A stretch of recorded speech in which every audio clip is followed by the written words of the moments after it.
Hello and welcome to Code Pointers. In this video, I'm going to be talking about how to write your own functions in Python. And so I'm going to assume that you're already familiar with Python, you've done some programming, and maybe you're just starting to learn about functions and how to write them.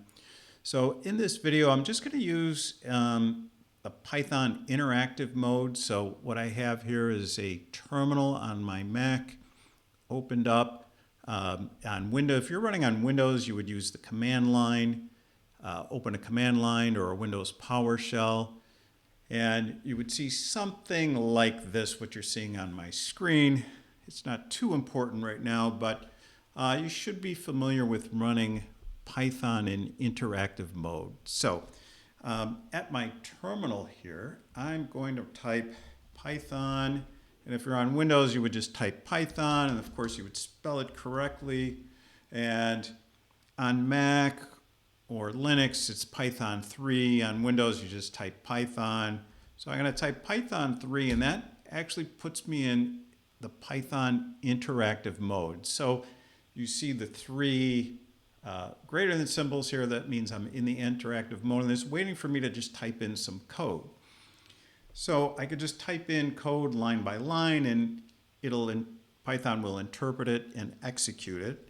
So for example, right, you should be familiar with the print function. So I'm going to type print, right, that's the name of the function.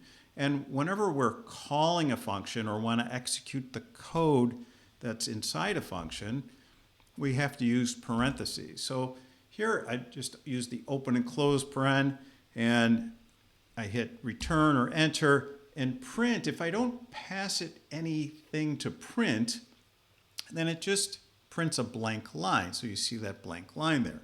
But if I call print and I give it something like this, right, a string containing some data, that the string, hello, gets passed as an argument to the print function, and the print displays it on the terminal. All right, so what we're going to do is we're going to define our own function, and then we're actually going to call that function. So the function that we're going to define is we're going to call it square, because what it's going to do for us is just square any number we give it, we provide as an argument to it, and then return that number squared. So when you're defining a function, the keyword you need to use is def. So for definition, and the name followed by the name of the function.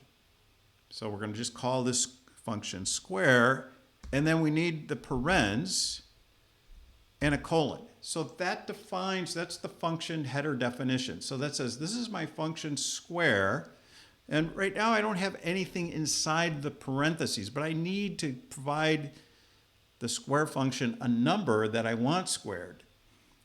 So I'm just going to put x in here as a placeholder for that number that's going to be passed to me. And my function is going to use x to refer to the value that's passed to it. So now, after I hit enter here, you see the ellipse. Well, it's just prompting me for more information about this function.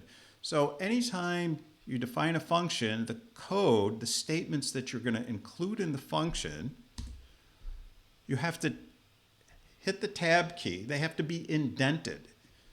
So I hit the tab key to indent, and now I put in the code. So what do I want to do? Well, I want to square that value. So I'm going to write a statement like this, where I'm taking x, which is going to refer to some value that was passed to me when the function was called, and I'm going to multiply it by itself, and then that result of multiplying, and I'm going to assign to the variable y. So y is going to refer to this new value.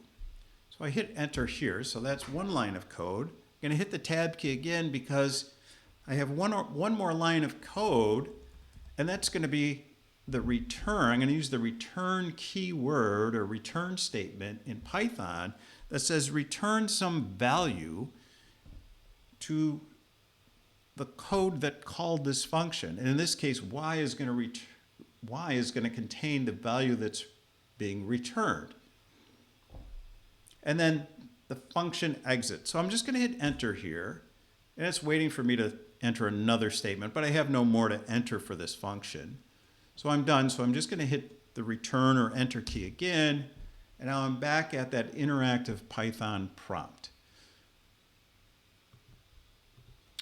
All right, so now Python is aware of this function, and I can show you I can print, and if I say print square, just passing the name of the function, print will actually tell me, yeah, that's a function called square, and then this is where it's stored in memory. That's a memory address within Python where this function lives, right?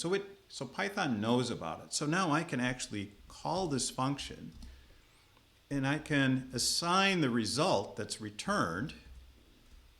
So I'm going to pass in 5. So when I hit enter here,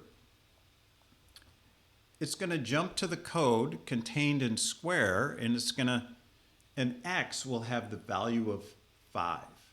It'll be multiplied by itself. It'll be assigned.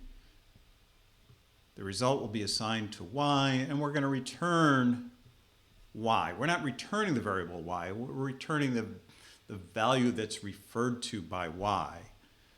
And so when this function exits, when we come back, the result will be stored in the variable a. So let's hit enter. So now if I print a, we see that it's 25. Now I could call this function again, pass it a different value, and I could assign it to a different variable. And let's do 4. And so now b should refer to 16. And I should be able to print a. I could print b. I could also add these two things together and then print them. And we see the result there. So take a moment, pause the video, and there's a couple other things I want to show you when you come back. All right, so you might be wondering, well, if I call square, let's just say call square, and I pass it the value 3. Now, in interactive mode, it's going to display the result or the value returned by that square function. But now I don't really have a way to access that. But you might be wondering, well, can I just use y? Because I know that y has the return value. Well, you see, I get a name error. Y is not defined. So any variables defined within this function are not visible outside of it. So you cannot access any of those variables. In fact, even though I passed in the value 3 and 3 gets assigned to x, so x refers to 3, I can't get access to x either. So anything defined within the body of a function here is not accessible outside of it. So whenever I call a function, if it returns a value and I want to use that value that it's returning, then I need to assign it to another variable that I have access to in my code. So now I have access to that value and I could do something with it. All right, and so when you're done and you want to quit interactive mode, well, you type the exit function, leaves the interactive mode, and now I'm back at the command prompt. If I type Python 3 again, I go back into interactive mode, but Python doesn't remember that I defined this function square, so I have to define it again if I want to use it. Doesn't know anything about it. So that's why we store functions in a Python file, and then that way when we run our program, that function will be available to us. So interactive mode is really good to just kind of practice with things and get familiar with the Python syntax and language features. All right, so that's it. Thanks for watching.